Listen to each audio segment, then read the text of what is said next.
Bodyholic with D, episode number 6.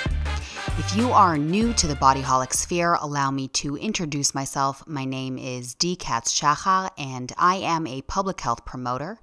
I attained my MPH from Tel Aviv University on the research track, and I am a fitness trainer with over 17 years of experience and specializations in corrective exercise, women's fitness, and Pilates.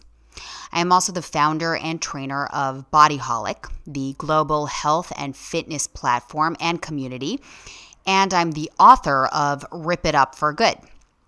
This podcast is a part of my effort and mission as a public health professional because I believe that real science-based information and knowledge is power. And my job in this life is to empower you. I want you to have high and sustained energy throughout the day, and I want you to feel better than you have ever felt before, during, and after your workouts, in and out of your clothing, and not only physically, but mentally and emotionally. So we're going to dive into this very special episode in a couple of minutes. But first, I want to talk about why this episode is special, and that's because of our guest, Virginia Kinkel. Virginia is the co-owner and founder of Body Mass Gym and Body Mass Composition Testing.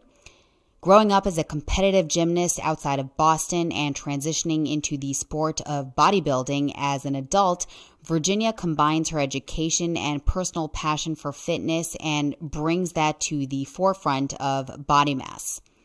While she loves helping anyone on their fitness journey, she has a particular affinity for women who are beginning their strength training journey that have the goal of improving body composition, and pregnant and postpartum women who are navigating a new chapter in life.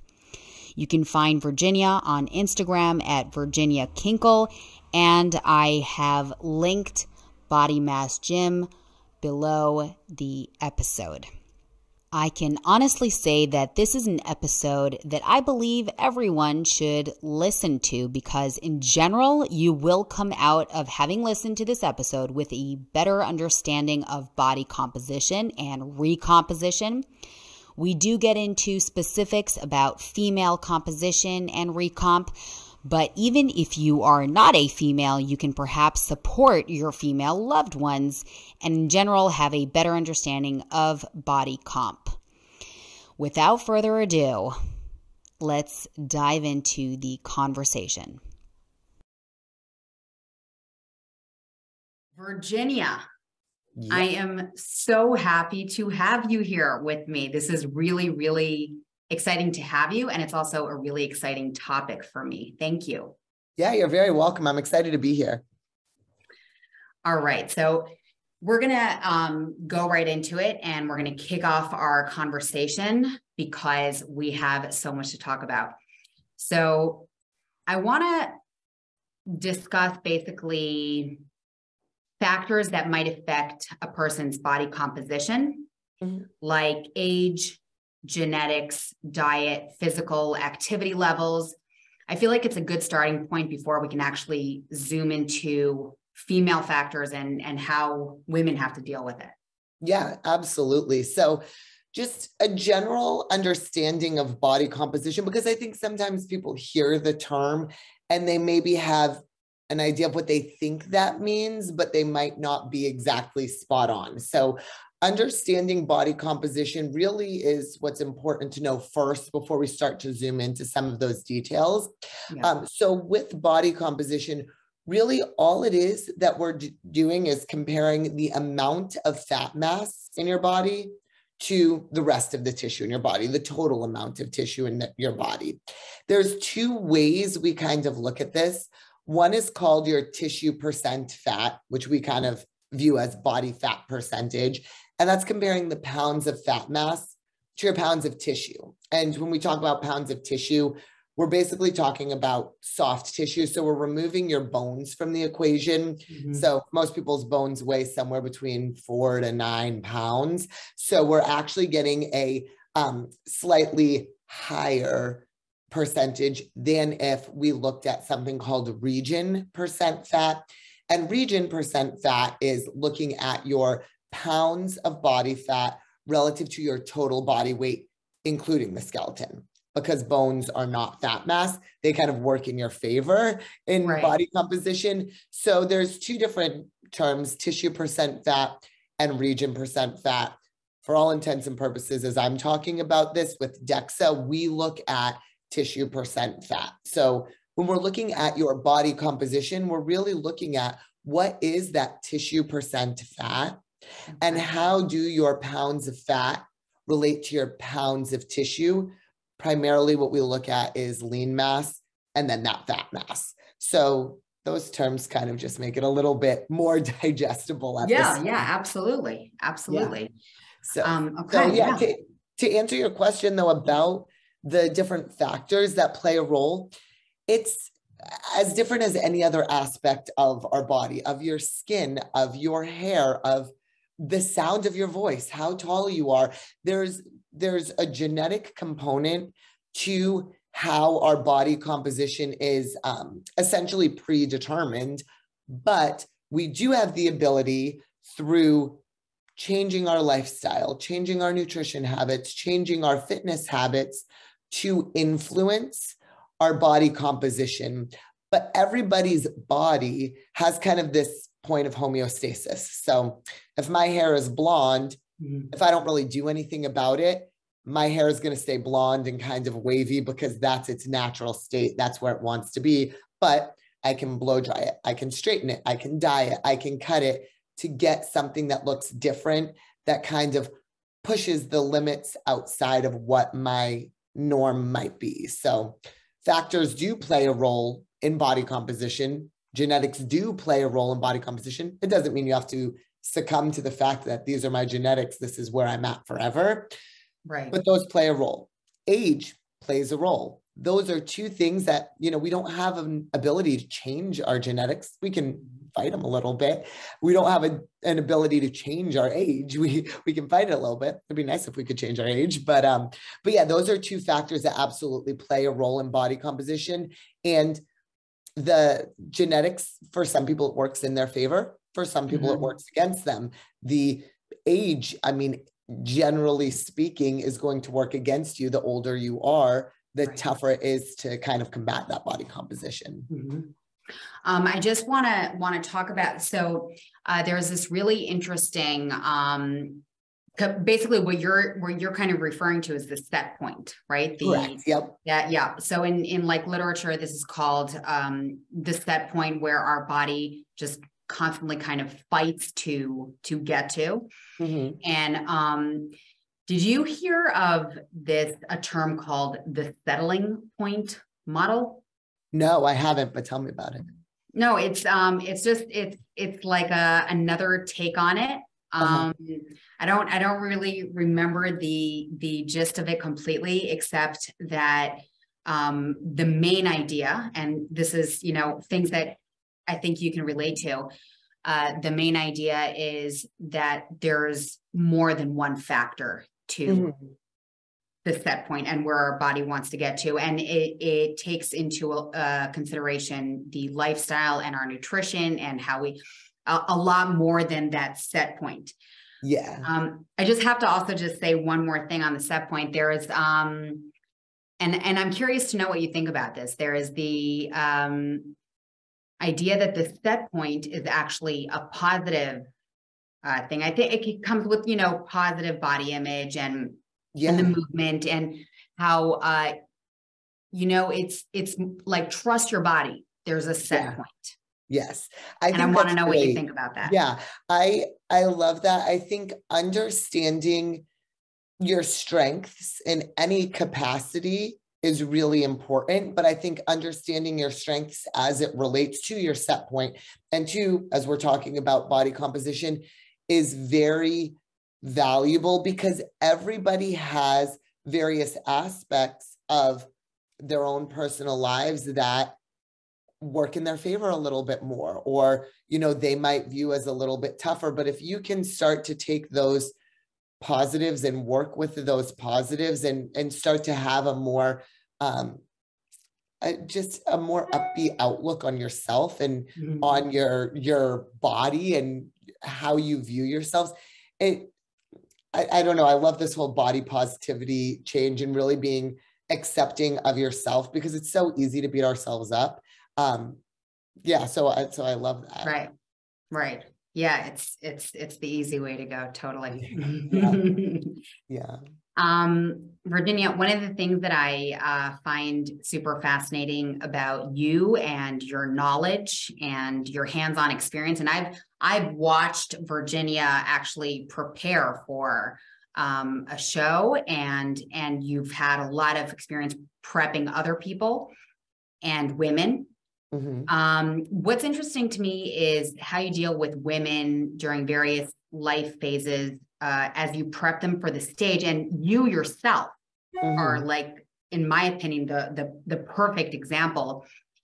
This is really important in my opinion. I think this is like why we're here today, because the biological sensitivities that women face throughout their and our lives are game changers in the body comp and recomp sphere. Yeah. So I want to just give you the stage, and because you're the expert, and talk about body composition during different stages, no pun intended, of your life, such as puberty, pregnancy, menopause, whatever you want to touch on. Yeah, absolutely. So one of the things that is really important to understand is when it does come to body composition changes and how your body responds in various ways, is hormones play a significant role in that. So if we kind of think about a typical female's lifespan, your hormones are going to change significantly during puberty, right? That's part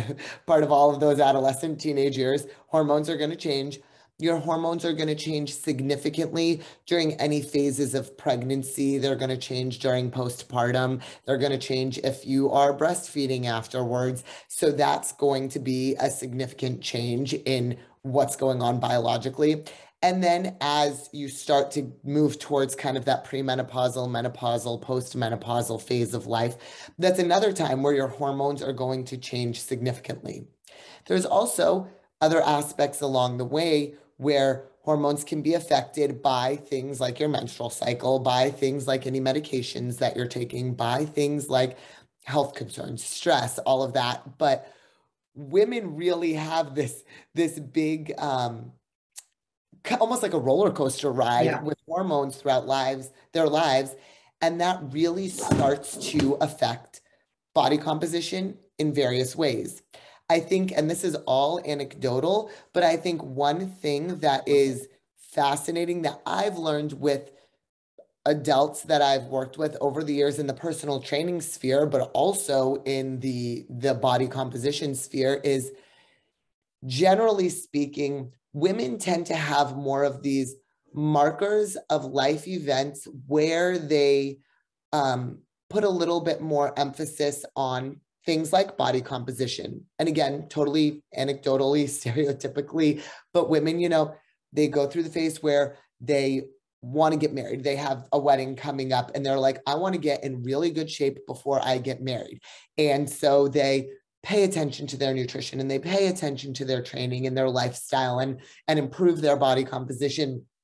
Get married, that eases up a lot more. Then it's this phase of, I want to have kids, but before I have kids, I want to make sure I'm in a good place physically. So I want to get in shape. So there's this other wave of really putting emphasis on improving body composition and the workout side of things and the nutrition side of things. And then it's going through that pregnancy phase. And then it's that postpartum phase. And it's like, okay, well, I want to get back to me and myself. So I've found over the years that in conjunction with these kind of hormonal ebbs and flows that women face, there's also these life events that women tend to put a lot of emphasis on improving their body composition for. Whereas men, just in general in life, it's more of like kind of this steady state up, steady state down of, slight changes in hormones as you age and as you start to, increase your testosterone, and slight changes as it decreases, and, similar in their lives. So I have a lot of men who might come to me in their 50s and they're like, I weigh 30 pounds more than I did when I was in high school. And I don't know what happened. And you're like, well, what have you been doing the last, 30 years since you were in high school? You've been sitting at a desk, you've been stressed, you haven't really worked out much. But there's no kind of checkpoints along the way for them to kind of make more of those shifts. So that's one thing that I've really kind of enjoyed working with women is both those lifestyle, biological changes, as well as just kind of these checkpoints, for lack of a better term, in life. And what you find, or what I've found in working with women during these phases, is so much of it is learning and understanding your body. And the more experience you have in life, the more you start to understand and learn your body, but being open to implementing changes consistently over time in the long term to yield a result. So at this phase in life right now, I'm halfway through my second pregnancy. I work a lot with pregnant women, not doing DEXA scans, but the training component of it, and then working body composition wise, pre-pregnancy, postpartum. But those who kind of get to a point where they're set up for success view body composition and focusing on body composition as a long-term lifestyle versus a short-term reaction to being pregnant. If you are pregnant, inevitably you are going to gain weight. Your body is going to change. That is the facts of what happened. Your life is going to look different after having a baby in the picture versus not, or having two babies instead of one. Those are the inevitable aspects that aren't going to change. But then if on top of all of that, you're trying to suddenly switch gears and suddenly make this adjustment, then you're making this big change for your entire lifestyle as well, on top of all these other factors. If we can start to focus on what those lifestyle changes look like to improve your body composition before you're pregnant, a lot of those behaviors you can work on while you're pregnant. The behaviors don't change. Obviously, your body is going to change. The behaviors don't change.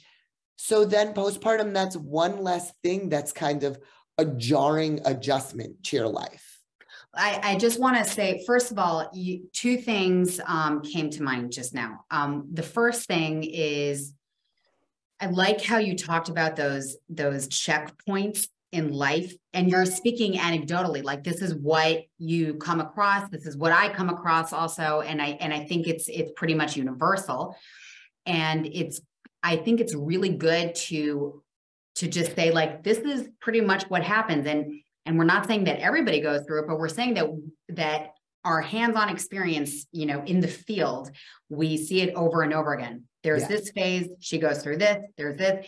And what I like about us, talking about it like this is that it kind of makes, I feel like it invites women to just be like, yeah, we're all in this together. It's like, you're not alone, and all the stuff that's going on in your mind, and I've got to do this. It's like, join the club. I really appreciate that.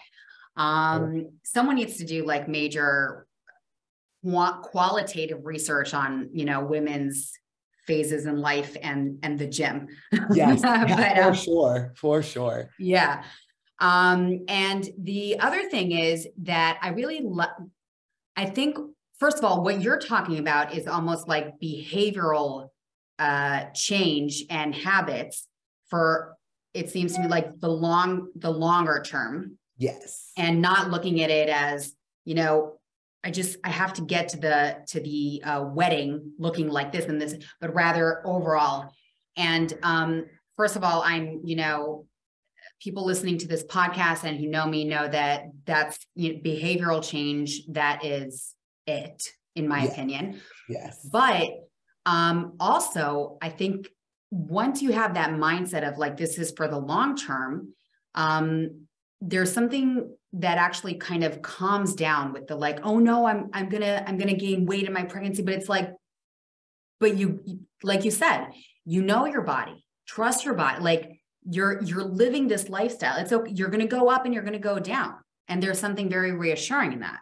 Yes. And I think exactly to your point is, first of all, everybody wants to be justified in how they feel, whether the person you're talking with thinks you're right, wrong, indifferent. Everybody wants to feel like they have a little bit of that justification piece. So to your point exactly, is like, as women and being in this together and knowing other people are going through the same thing, and that's okay. I think there's a lot of strength and power in that, which is really cool. So I think that's number one, is a huge piece of it. But number two is kind of understanding and knowing that in that justification, and justification is such like a strong word to use, but for lack of a better term, it's kind of easy to understand. Validation. But yeah, validation is probably a better word to use. But in that validation is understanding that there are variances. So yes, your weight is going to go up when you're pregnant. And yes, it is going to be a challenge postpartum. And yes, these things are going to happen. But I think if you can go into that with an understanding of every other woman that's come before me has also faced this. And all of these women who maybe I look at or I have admiration for, who, were able to get back to focusing on improving their body composition postpartum, or achieving certain goals as it relates to body composition or lifestyle postpartum. Like, they've also been here. They've also gone through the pregnancy and gained weight. They're not some anomaly where it's like, oh, they just popped out a baby and nothing happened. Right. And just one more thing, because I want you to keep discussing this, but also the stress that comes after of like, I'm not sleeping and I'm not eating this. Yes. And also like, okay, it's cool. Like, this is what happens. Okay. So as your trainer, I expect you to, for a few months, a year, maybe more, you're going to have some issue. We're going to have to really support you in healthy eating as best as possible, because it's tough and you're going to be really tired also. And there's also those factors, and it's all good and it's all natural and it's part of it. Exactly to that point, I think so one thing that I'd a little bit touched on earlier, but stress is going to affect body composition. The higher your stress is, the higher correlation there is with holding on to body fat. And inevitably, postpartum, there is a lot of stress in life. It just looks different. But if there is an understanding that there are certain stressors that are, you can't fight them, you can't change them. And if you're spending all of your time trying to fight those and change those and putting all your energy into something that's going to keep you kind of running on a hamster wheel, that's going to keep that stress level higher. That's going to work against you. Right. But then there are aspects that we do have the ability to control, and we have a little bit more ability to get our footing with that. And if you're like, okay, those are the factors I can change, and you put forth your efforts into changing those factors, that helps in the positive direction. So exactly to your point, you are going to be sleep deprived. Your baby is going to wake up in the middle of the night and your baby is going to be crying.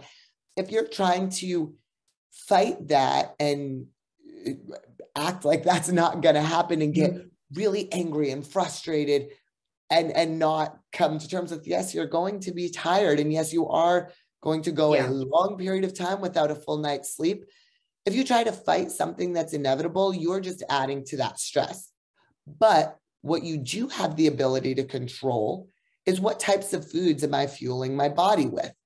Sure, there's going to be times that it's going to be a lot easier to just grab a muffin for breakfast because you're holding and feeding a baby than it is to make, an egg white frittata with a piece of whole grain toast or whatever. Yes, there's that understanding, but you have a conscious choice to decide what it is that you're fueling your body with, how you're fueling your body.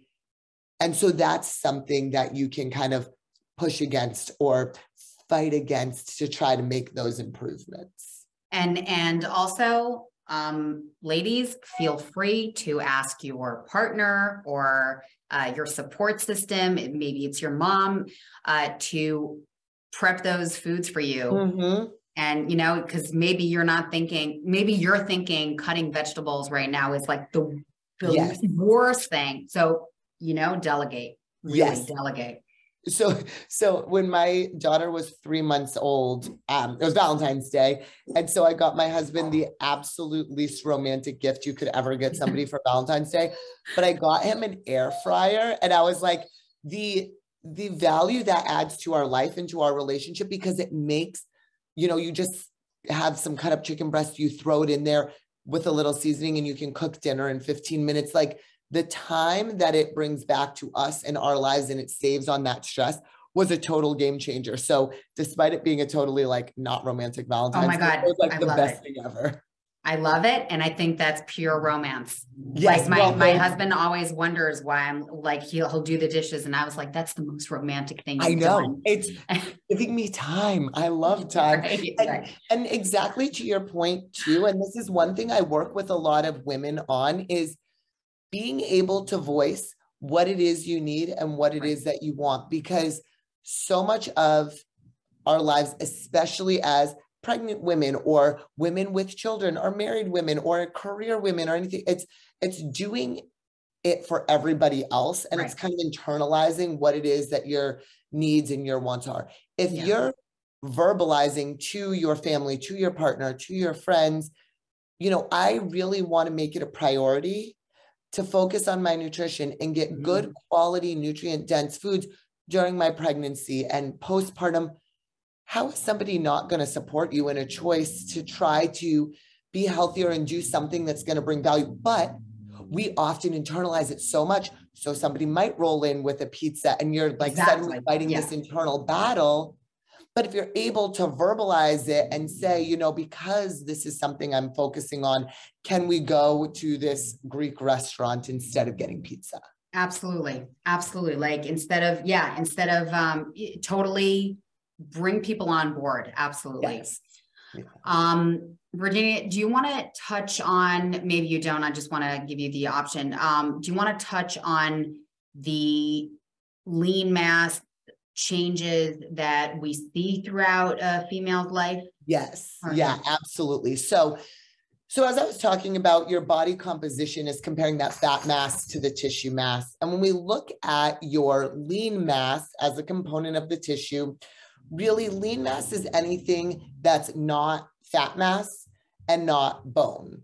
So for all intents and purposes, we really view that as muscle mass, but it's also things like your organs. It's things like your blood volume. It's things like any type of water or food that's in your body. I even had somebody ask recently, like your skin, because this woman had lost 100 pounds and did a DEXA, and your skin's an organ. So that falls under lean mass. So there's a lot of variance that occurs in that. But typically what we see in women is when you have a younger female, so in their late teens, early 20s, and they're still developing, that lean mass starts off pretty minimal. From a workout standpoint, a lot of times younger women haven't really done a lot of strength training, so they don't have a lot of muscular development. So typically we start to see that lean mass really increase over time, just with those changes from puberty into adulthood, but also as you change maybe some aspects of your lifestyle and you incorporate more things like strength training. So you're saying that it's also a natural, like just it happens, but also women who reach puberty are more aware sometimes and will change their lives. Okay. Absolutely. Yep, exactly. Because, and again, this is just very stereotypical, but younger girls who work out, usually it's like they're playing a sport. It's something that's more cardio based. It's not a lot of strength training, but then you start to see that shift. And, you and I could relate to this, is like, maybe you get into doing group fitness when you're in college because you're not playing your sport anymore. And at the gym, they have this like body pump class or whatever, it starts to evolve really with time. But one thing that was really fascinating for me is I did a DEXA scan before I was pregnant. And then I did one 6 days postpartum. I was going into Body Mass to like pick up some papers or something. Body and I was Mass like, is your business. Yes, correct, is the business. And because I was going in there to pick up papers, I was like, well, I'm here. I'm curious. I'm going to do this. I want to see where it is. And for me, I can dissociate very easily data and numbers on a page from an emotional connection. I know my body fat is going to be higher. That's not something that is going to like mentally wear on me. I'm okay with that. So I was curious to see what difference was of like, quote unquote, normal me into postpartum me. And it was so fascinating because my lean mass was up about 12 pounds. So it actually made my body fat percentage be not as high as I thought it was. It was still higher. I still had fat mass on me, but because my lean mass works in my favor for body composition, my percentage wasn't as high as I thought. But that's because organs go into lean mass. My uterus was still massive 6 days postpartum.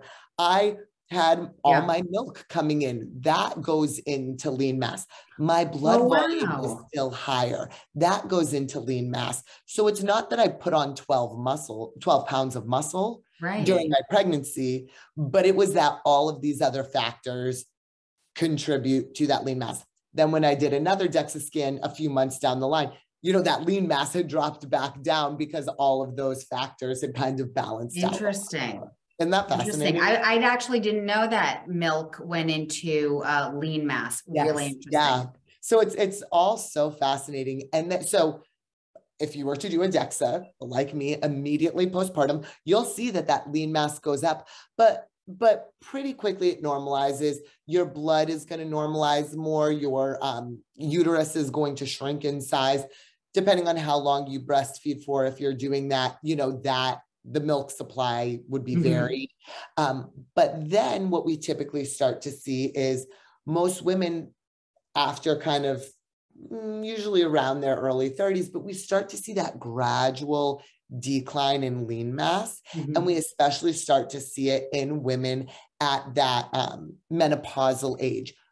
But what most often happens is women want a similar result by doing the same thing, not factoring in that their body is changing. So usually these declines in lean mass come from the fact that, I've been eating this way for a while and I've been working out this way for a while, and it's allowed me to kind of coast at the same weight is what most people use, but the same body composition. But then as these hormones, as the menopause starts to kick in and this starts to play a role, there is a big factor that is working against you and not in your favor. But most women don't make adjustments in what their lifestyle, what their nutrition, what their exercise regimes look like to account for that change. And so I guess we'll talk about strategies soon. Yeah, for sure. Okay. All right. Very interesting. So this does lead me to the concerns that arise. At least for me, this topic always triggers concerns, and I want to address in case anybody else is concerned.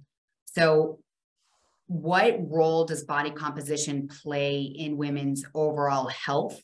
The risk of developing things like different disorders, by the way, sensitivities, diseases. I'm even referring to, it could be mental sensitivities, but it can also be things like, are we concerned about osteopenia? Are we concerned about amenorrhea? So if you could elaborate a little. So it's actually, I'm glad you pointed that out. So we utilize the DEXA scan to analyze body composition, to look at that body fat percentage, that tissue percent fat.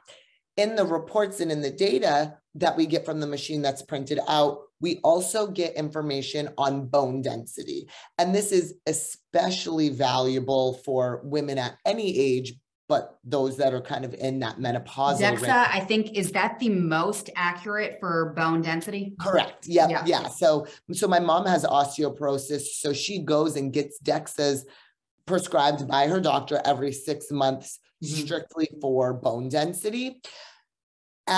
We're not medical professionals. So I could look at a report and I could say, this range is correlated with osteopenia, or this range is correlated with osteoporosis.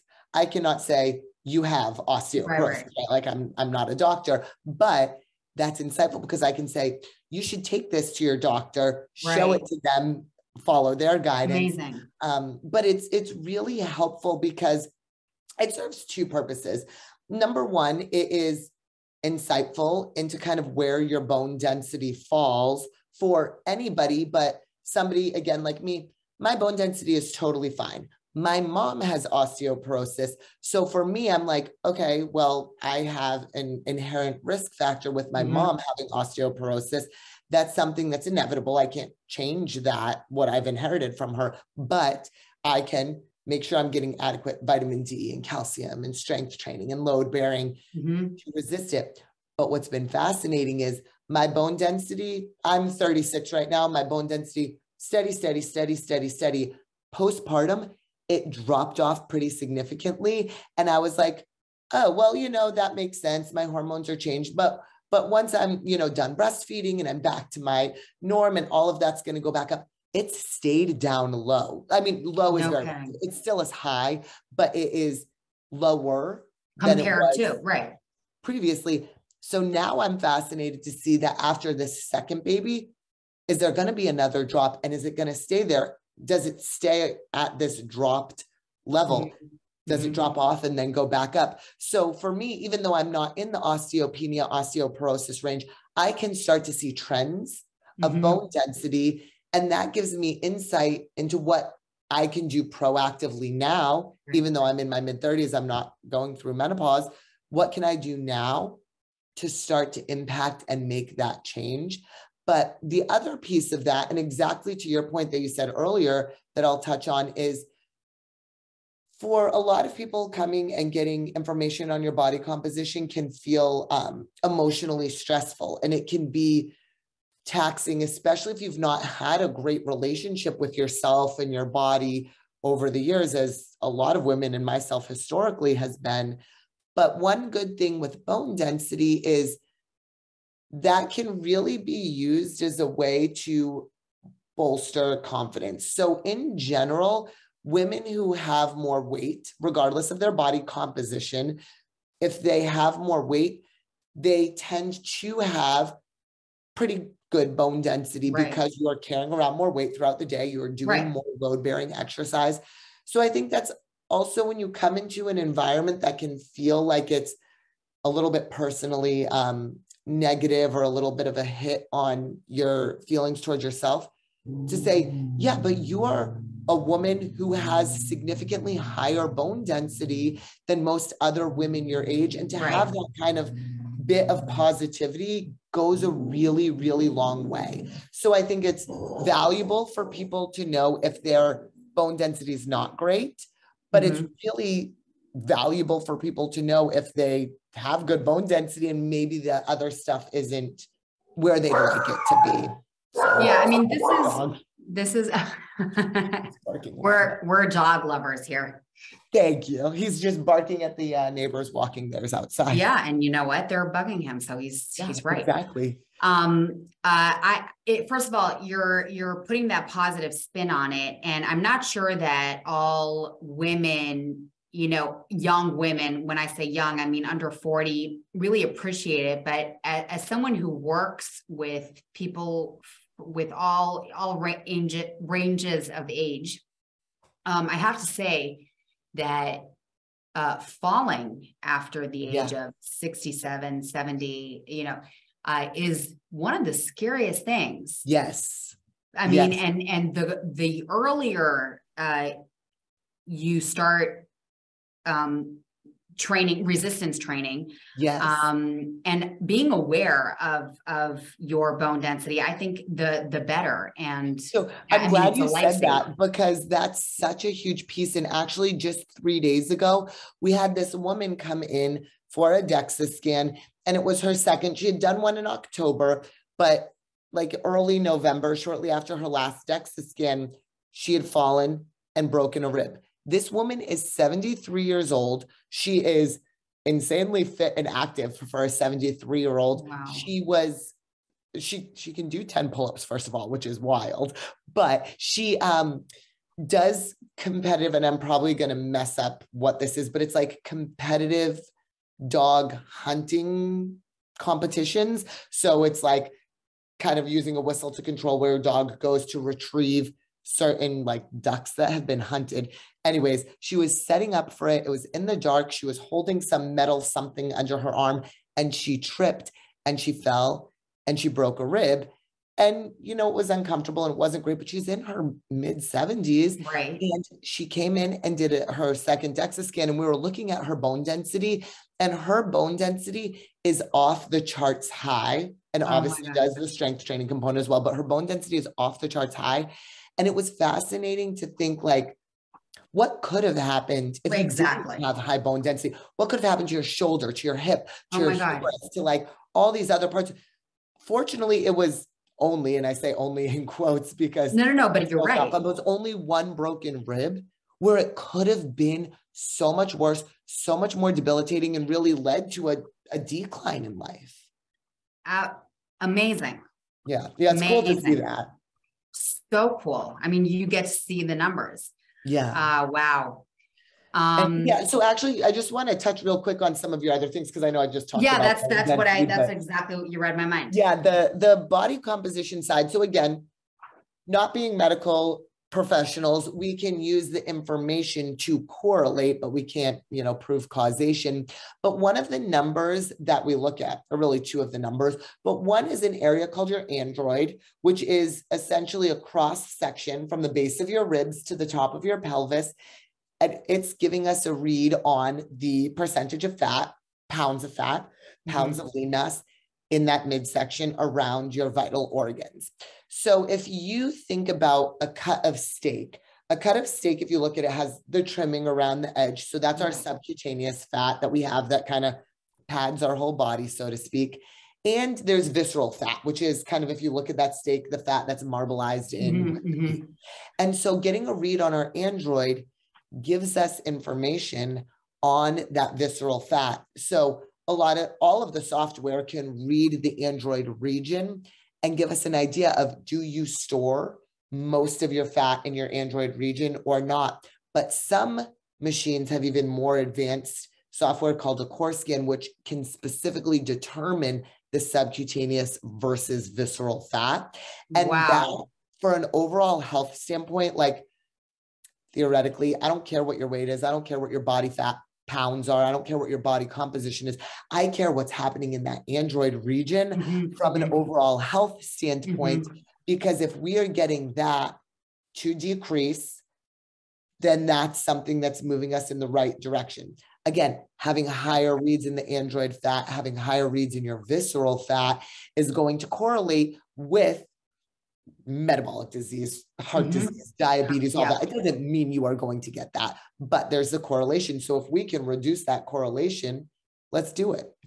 Oh yeah, absolutely. Like, yeah, if we can reduce padding our organs with fat and reduce the fat that's, you know, that absolutely. Yeah. And so you're saying also that different DEXA scans have different software, and so because there are articles out there about how DEXAs aren't accurate, and we're not regarding bone density, but regarding body composition. But you're actually telling me something that I didn't know. Like that's really advanced. Yes, it's like the newest. It's DEXA scans are kind of like cars, where it's like every car is going to get you from point A to point B, right? Regardless of what the features are in it. But there are more advanced features. And as technology improves, there are more advanced features that you can have in your car or in your DEXA scan that allow you to do more, see more, know more. And so over the years, we have 3 separate locations, but our most recent location that we opened, because the DEXA scan is a newer model, it's a newer year, the software is newer, we have those features on it, which is really cool. Wow, very cool. So I'm just going to plug in for a moment. If you're in the DC area, Body Mass Gym, right? Body Mass Gym.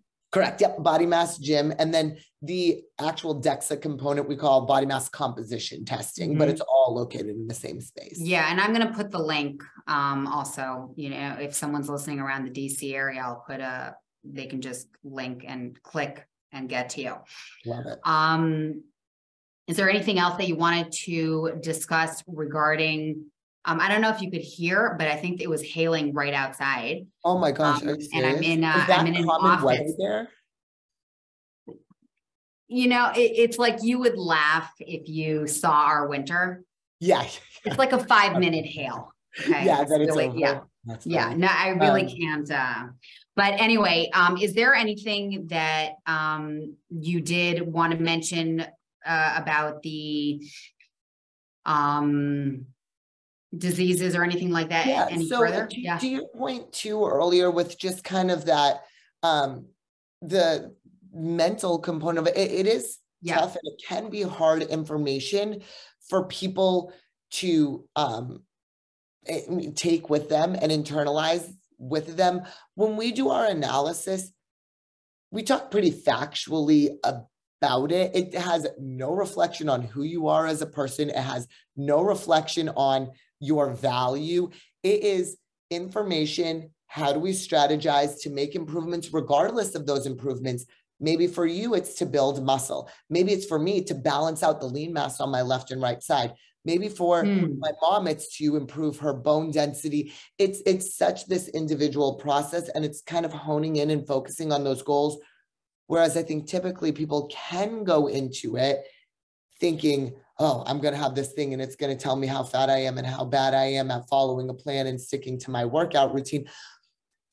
It's not even there. Never view it like that. And you've worked with fitness clients forever, so you know what it's like. You know, if somebody is coming to you, it's a safe, comfortable space where we're trying to educate people 100% to feel better about themselves, to be better, to move better, to achieve these goals that help them rise to the occasion. It's not a belittling type of environment. And I think that's something for people, they can kind of come in with a little bit of that guardedness or a little bit of that fear, but pretty quickly they learn that it's not about pointing out all the things that are bad or that are wrong. It's about educating yourself about your body physiologically, and where can we go for these improvements? How do we start to make changes in nutrition and lifestyle and training to make improvements relative to you and what your goals are? And that looks different for every single person who comes through the door. And let me just, I have to say, it's so important because I'm thinking of, you know, someone who's going to a DEXA and recomposition endeavor, starting off with the DEXA, and the staff is actually not so supportive. So I would really invite people to make sure that before even taking step one, make sure that that the people who are supporting you in this endeavor are supportive and are educators like you. Yeah, exactly. I love that. That's a very good disclaimer. Yeah. Very, very important. Because I feel like it can make or break. I really do. Absolutely. Yeah. Absolutely. So a lot of women come up to me and you know, come up to all of us trainers and they want to talk about measuring and tracking their body composition. So we discussed the DEXA. I was also wondering if you wanted to talk about anything like, what do you think about skin fold measurements? But also I wanted to know if you find, as someone who really deals with measuring body composition a lot, do you find different methods to be different for women and men? So that's exactly what I'll say first, because I think that is a perfect segue into kind of understanding different methods of body composition. So I'll tell a little story. My husband and I, on two separate occasions, one was like probably in 2014, and then one was right before the pandemic in 2020. So years apart, my husband and I both did an in-body scan, which is a bioelectric impedance where you stand on a scale, you hold handles, and there is a bioelectric signal that gets sent through your body. We both did, he first, then me, in body. Then he did a DEXA, I did a DEXA. We took that info. 2020, we did the same thing on a different in-body that was at a different gym, same thing, and a different DEXA. It was a DEXA that we had then at that point had a body mass, and did the same thing. And it was fascinating. Even several years apart, my husband and I, on both times, my in-body and DEXA were within 1% of each other. So there was consistency in 2014 for me. There was consistency in 2020 for me. Interesting. My husband, both times, the in-body had him at about 10% lower than the DEXA in 2014. And again, in 2020, had him at about 10% lower on the in-body than on the DEXA. And it was so intriguing to see that the same piece of equipment with two different people, male, female, on it in two totally different times yields the same result. And what's interesting is what I believe to be the case is my body is very symmetrical, especially as a competitor. I carry about the same amount of my body composition, my percent body fat in my arms is similar to my legs, is similar into my trunk. It's very consistent throughout my body. There's very minimal changes. That's also the competitive work. That's what it's kind of based on, right? Correct. Exactly. It's having that symmetry, and you want to be balanced. Whereas my husband's not a competitor. He's like a bigger, strong guy. He's got a lot of muscle in his upper body and his legs. So he's leaner in his arms and his legs, but his trunk, and men typically store more fat in their trunk, that is a higher percent fat. So when you look on the DEXA at those various areas of his body, it's not consistent. There's a significant discrepancy between the body fat percentage in his trunk and his arms. But what was happening with the in-body, the bioelectric impedance, is it was getting a read on what his appendages were, his arms, his legs, and kind of saying, okay, this is what we are on the body overall, but it's not really factoring in any read or an accurate read at all on his trunk. It's using an assumptive measure. So it's fascinating because for some people, it might be consistent and it might be accurate. And for some people, it might not be consistent. It might not be accurate. So with different measures, it's important to kind of know that there can be variability, even person to person. With a DEXA, what's really beneficial is it is actually measuring your entire body head to toe. So there's no calculations, there's no estimations. So to your point with skin fold, even if you did a 11 site, a 13 site skin fold measure, and you are getting as much information as you can, there still is a calculation as to how we're coming up with the total number. Also, we're getting a read on just that subcutaneous, that surface level fat. You can't get a sense of what's happening viscerally because you can't physically pinch that. Also, the person that's the stuff we really care about, right? Correct, exactly. And the person that's doing the skin fold might be really seasoned and good and accurate and consistent with how they do it, or maybe they're not. So I might get a skin fold from person A and a skin fold from person B, and my body fat percentage calculations might be 5, 10, 15% off based off of a person's ability to do the skin fold and get those readings.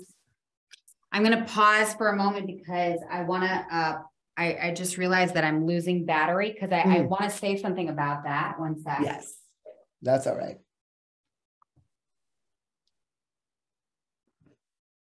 Oh, perfect. Okay. Sorry.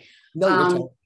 What I wanted to say was, for someone who doesn't have the access to a DEXA scan right now, I would tend to maybe say, you know what, whatever you're using, that's fine. You know, especially if we know that we've got to lose weight, right? Yes. So rather than like prepping for a stage or something like that. So then I would say, you know what, doesn't matter. Let's just look at averages. So we're just going to use that. The number doesn't really matter. Yeah. But we're going to see what happens in an average of a week, compare that average to something like that. And that's the biggest thing is we want to have consistent reads and measures. So even if it's not totally accurate, if we are doing something consistently. So for example, for a lot of competitors that I'll train, even if they are getting DEXAs every several weeks,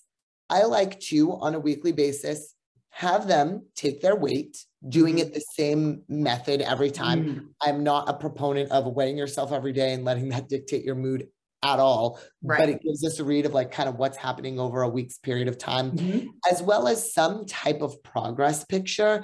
And again, I like both of those because one is a little bit more objective, one's a little bit more subjective.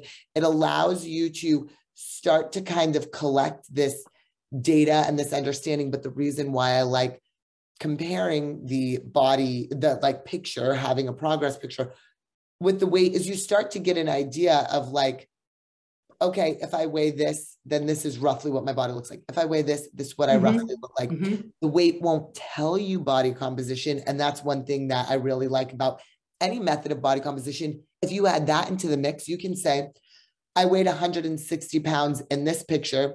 A year later, I also weighed 160 pounds in this picture, but I look totally different. And because I did skin fold, or because I did InBody, or because I did a DEXA, I know that I improved my body composition by 5%, which means even though I weigh the same, I'm building lean mass, I'm losing fat mass, and therefore I look different. And to have those kind of numbers over time collected, especially when there's times you don't want to, we all like to, you know, pat ourselves on the back when we know we're feeling good and we're at a point where we feel pretty confident. But if you're doing that consistently, regardless of if the numbers are up or down, or the pictures are up or down, just data. You get so much data. I have to say something about you. So a while ago, a really long time ago, you had posted on Instagram a post, and it was even before I was into social media, before Bodyholic. It was a really, really long time ago. And I remember I went back and I was like, this is amazing. Like, I mean, you are such a pro, and you are so important with what you do to bring forth this information. Because I remember it specifically, and I haven't, you know, it's not that I actually went back to look for it. You just triggered this memory where I was so impressed that it actually stayed with me all these years. That's so cool. Where you put a before and after picture, and you were the same weight. Yes. And I was like, was I wearing a polka dot bikini in the first? You know what? I don't remember, but I was just like, holy shit, this human being is incredible. And like also bringing it forward and making it public and talking about it and just doing such an amazing job. It's so cool, because if it's the same picture that I'm thinking of, is one was when I was like getting ready to compete. So I was obviously significantly leaner and had more muscle mass on me. And one was me in college, and I thoroughly enjoyed college. I would go out with my friends and I would eat Chinese food at 3 a.m. and I would work out because it was fun, but not because I cared about my body composition. But in both of them, I weighed exactly the same. And I remember that picture getting taken in college when I was on vacation with my family, and seeing it afterwards and being like, oh, yikes. I didn't realize like that's how, and it was really like at the time, like seeing it after they took the picture. Yes. And then I remember that. And I remember at that point, it kind of got in my head a little bit. And I was so focused on what's a number on the scale, what's a number on the scale, what's a number on the scale. And then as I got into competing, which for a lot of people psychologically can be pretty tough, but for me, because I am a science and I am a data and I am a numbers person, I looked at it so objectively as objective data that it was as I made those improvements. And then I looked back years later to see my weight here and my weight here, and knowing like my weight at, I think it was like 145 pounds or something, but like my weight when I'm getting ready to compete at 145 pounds is like, I feel confident in my body. I feel strong. 145 pounds doesn't dictate my mood of how I feel about myself. But I remember being so uncomfortable and insecure and being like, oh, I weigh so much. I weigh 145 pounds and I don't like how I look and I don't like what I'm doing. It's so funny how we start to evolve as people, as women, and we start to understand that it's viewing, or for me now, it's viewing my body as what is it capable of doing? How is it capable of doing these things? Not what is an external factor like a scale telling me, or even what's an external factor like a picture telling me and dictating about me and my mood. Right. And I mean, speaking of which, what your body is doing right now, creating another human being is like, it's fascinating. It's so fascinating. It's one of those things that it's just like, it's like, I'm almost speechless with it, of just what your body goes through over the course of those 40 weeks of pregnancy, but then postpartum, it is fascinating. And so my progress pictures that I've always taken have always been on Thursdays, and I do it through pregnancy, and I did it postpartum. And I remember I was in the hospital, literally setting up my phone in the bathroom on selfie mode, taking pictures of myself on self-timer, because I'm like, it's so fascinating to see, like, this is what a human's body looks like 12 hours postpartum, 24 hours postpartum, 36 hours postpartum. And it's so fascinating to see how by doing quote unquote nothing other than a million things that are going in your body, and you just think to a human, how it adapts and changes. Yeah. And the mindset and the way you're viewing it and presenting it is, I think, essential. We're talking about this stuff, and a lot of people who listen to Bodyholic with D and who follow and who train with me know, because I just very, very recently opened up stuff that I'm going through for over 2 years. I just didn't want to talk about it, and it's interesting because once I opened it up, now I can talk about it all day. I don't even care. But Tuesday. So today's Thursday. You and I are talking on Thursday, and Tuesday night, I had gone through the harvesting of eggs for the 6th time, Virginia. Wow. For the 6th time, because they can't seem to make it to the freezing stage a lot of times, or I've had 2 chemical pregnancies that didn't work out. And I just want to say that for me as an athlete, where I've had also hyperstimulation, people who train with me on Bodyholic have seen where it's hard for me to breathe in a cardio workout just because I'm on so many hormones. Also, I was thinking about your resilience for prepping for the stage. Your very, very strong mindset to like go for it and overcome it, and also keep coming back and staying healthy in your mind.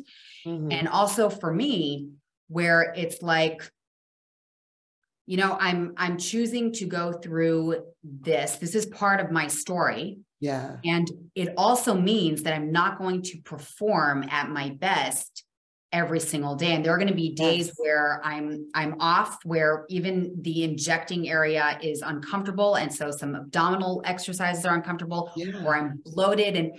And it's just, this is my story. And I love that. I love that you've been so open recently on social media with it, because exactly to your point, you're like, I put it out there in the world, and now it's like, now you can talk about it. And it's all of a sudden opening these doors to something that can weigh on yourself so heavily. And the fact that you're talking about it and that you're normalizing it, and that women looking at you who are like, well, D's fit, D's healthy. Why, Right. you know, this is something that goes so far beyond right. what you do in the gym and what you do with your nutrition and all of that. And so that people can feel like they're not alone if they're going through it, that somebody else can talk about it. And to what you had touched on earlier, knowing like there's that power in numbers and almost that validation of like, okay, I'm not crazy that I'm having to go through this and really having a challenging time and having these moments. The fact that you're able to open up, I love that. There's this woman who I follow on social media, and this is a slightly morbid topic, but there's this woman that I follow on social media. She's just some travel influencer, but she recently just had her second baby, totally normal pregnancy. Everything was fine. And then she had, I think it was like a placental abruption or something, and ended up delivering a stillborn baby. And it is like, I mean, I'm sitting here at all my hormones and I'm like bawling. Oh God. But it is so fascinating to see how she's opened up about it and how she's talked about it as part of her healing and as going through something that is insanely personal and insanely traumatic. And the fact that having a community, even of strangers, I mean, I don't know this woman at all, but it's like, I feel like I can like back her and support her, and to be able to have a sense of that community versus like that feeling of isolation and being alone in it is so powerful. And whether it's going through IVF, whether it's struggling postpartum with, you know, postpartum depression, or feeling physically like yourself, or the day-to-day tasks of dealing with a kid, because it's so different. Like, to be able to be open and talk about it is so important. And knowing that one day is going to be a really, really, really crappy day, and another day is going to be okay. And that's the story. That is the nature of the beast. That's what it is. Yes, I love that. Yeah, I really loved that you've been posting that. Thank you. You're welcome. I know it's hard. I'm sure the first time you did, it was probably like, do I do this? Do I not do this? And a really hard decision. Totally. Because I was also dealing with, so as opposed to the States, in Israel, where I live, people are very, very blunt. And there is I feel like if you would come visit me and just kind of hang out with me for 3 days in a row, you would not believe the things that I get. Like, how old is your daughter? And I say 3.5. Well, I think it's about time, you know. You're like, okay. Yeah. And for a really long time, I was like, and now, you know, I've opened it on social media, and you know what? I don't mean to make anybody feel bad, and I really don't. And I don't think I say it in a way that shocks anyone, but I say, you know what? I've been trying. And also, sometimes I'm not even sure I want another one, because the one I have is just so much fun. And so like, it's nobody's business. Exactly. And I think it's so good that you could kind of like come back at people a little bit and be like, you know, I've been trying. This is my process, and this is what I've been going through. If I could snap my fingers and not have to go through all of this IVF, you would do that in less than a heartbeat. Who wants to go through all the, you know? Right. Yeah. I'm glad that you kind of. And also, like, what did you say? It's also easy to kind of like internalize other people's comments, but I think, you know, being able to say something back is important, and it's standing up for yourself. And I know and I understand the version of retaliating back and like trying to stick. But I think everybody comes from a well-meaning space, and they're literally saying like, oh, your kid is so cute, you know, you should totally have another one. Or they think kids are so great, they think you should have kids, whether you want kids or not, or things. And and then once you understand that really, really, they don't mean any harm, it also, it kind of gives you a little bit of compassion rather than resentment. And so, listen, I feel like you and I could hang out for hours upon hours, which we could. Yeah. We love the same stuff, and we are passionate about the same stuff. So I'm going to start kind of bringing us in towards the end of the discussion, and I want to know, is there a takeaway or strategies that really are geared for improving body composition that you would like to touch on before we end? And then, the next time I have you on, I hope we could get to other topics as well. So if for anybody, but especially females, if your goal is to improve body composition, I really like to view it as this triangle. And I've been talking about this not so formally throughout it all, but really these three components of fitness, of nutrition, and of lifestyle. And to maximize improvements of body composition, we need all three pieces. Oftentimes, people just think about the fitness piece and they way over work out and they way over exercise, especially in the DC area. You have all of these type A achiever type of women, right? And a lot of that gets reflective in their exercise. And so they become over exercisers, but they forget about that lifestyle and that nutrition component. Same is true if you're just focused on nutrition, but you're kind of neglecting the exercise piece and you're neglecting the lifestyle piece. You can make improvements, but it's not quite maximized. So for all three pieces of those triangle, nutrition, lean proteins, high quality micronutrients. I mean, if I could kind of summarize it in one way, is don't cut out anything, but put an emphasis majority of the time of getting lean proteins, micronutrients from vegetables, from fruits, from complex carbohydrates, like balancing all that out. Most women, most people in general, but especially women, their protein intake is pretty low. So with most people, that's really what we have to focus on, is how do you improve your protein intake without having the carb intake and fat intake skyrocket as well. What's lean protein? Yeah. So for people who are meat eaters or who aren't vegans, lean proteins are any type of your white fish. So this is something that I really like to point out. Salmon is a great, very healthy food. But eating a lot of salmon to improve body composition isn't going to really work in your favor because it does have a high fat content. It's great for your overall health, but not so much for body composition. So things like whitefish, cods, tilapias, shrimp, things like that.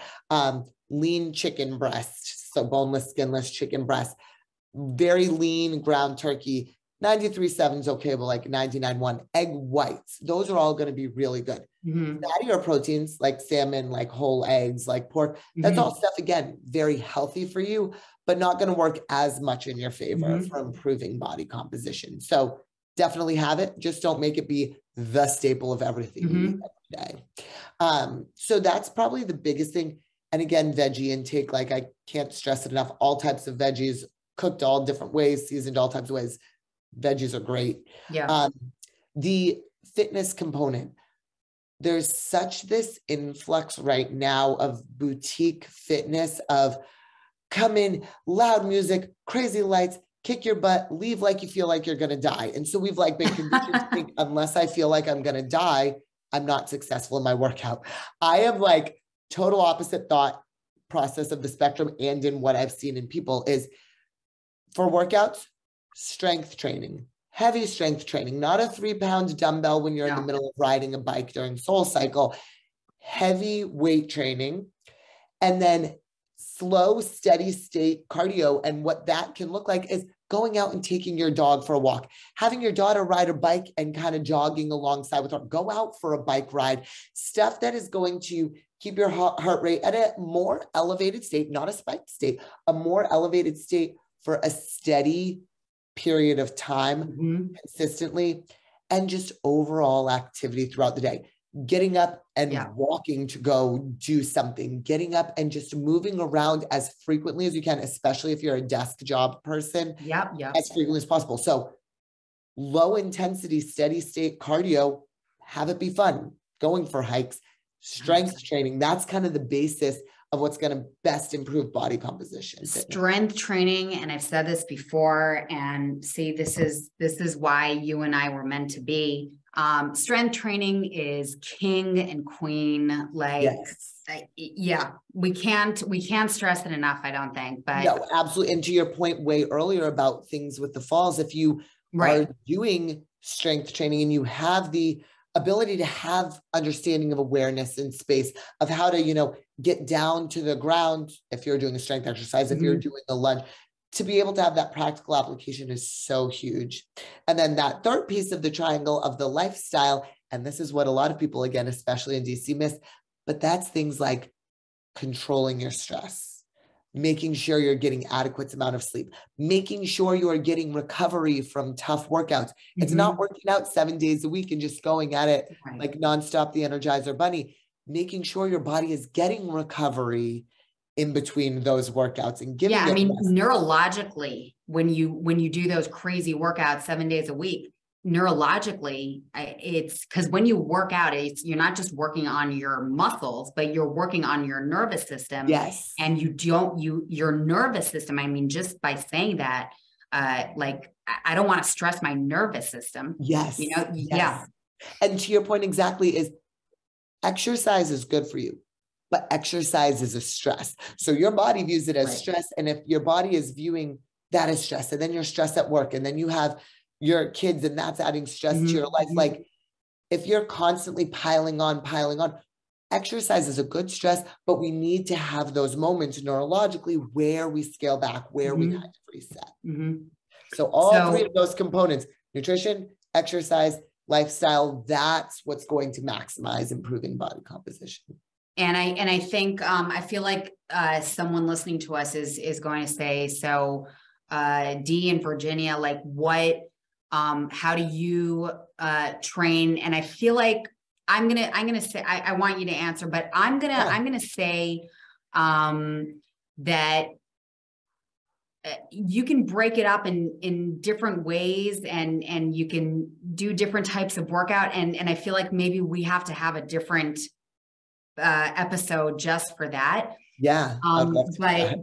If there's something you want, I just could hear like someone asking us this somewhere in the world. So if you want to say anything about that. Yeah. So for me, again, my workouts are based on two things. Number one, what's my goal? And number two, kind of where I've come from. And so right now at this phase in my life, I'm pregnant. My goal is not to improve my body composition. My goal is to feel like I have my mental escape for the day, to be able to go and work out, to still feel like I'm strong, and to get me to a point where I'm in this consistent routine, even during pregnancy, so that postpartum, I can maintain that consistent routine. So for me right now, my routine is about 5 days a week of strength training at the gym for about 45 minutes or so. And then I'll typically do somewhere between 1 to 2 days a week of like formal cardio of like 20 minutes on the treadmill, but I'm walking my dogs around the neighborhood. I take them for hikes. I am like on my feet and moving around and active throughout the day. And because I've been doing this so long, because where I'm coming from is the point that I'm not trying to make any drastic changes. I know what a level of activity for me is throughout the day. And so it's maintaining what my level of activity is throughout the day during pregnancy, as long as I'm feeling good. There's a day I'm not feeling good, I set my butt on the couch and I rest. Yeah. And that's where Netflix comes in, and it's really good. Exactly. Virginia Kinkel from Body Mass Gym, I want to thank you so much for joining me today. This was a wonderful, wonderful, and very important conversation, I believe. Yes, I love doing this. And like you said, there's so many other tangents we have, so I would love to do more. Yeah, we're just gonna have to meet up again for sure. If you enjoyed today's episode and felt that you benefited from it, I'll see you soon. As much as I did, because I certainly did. Please let me know, let other people know, share and spread the love so that they can benefit from it as well. I know making lifestyle changes may seem daunting at first, but go slow and go small. I know you've got this, and I'm here to support you. Thank you so much for joining today's discussion.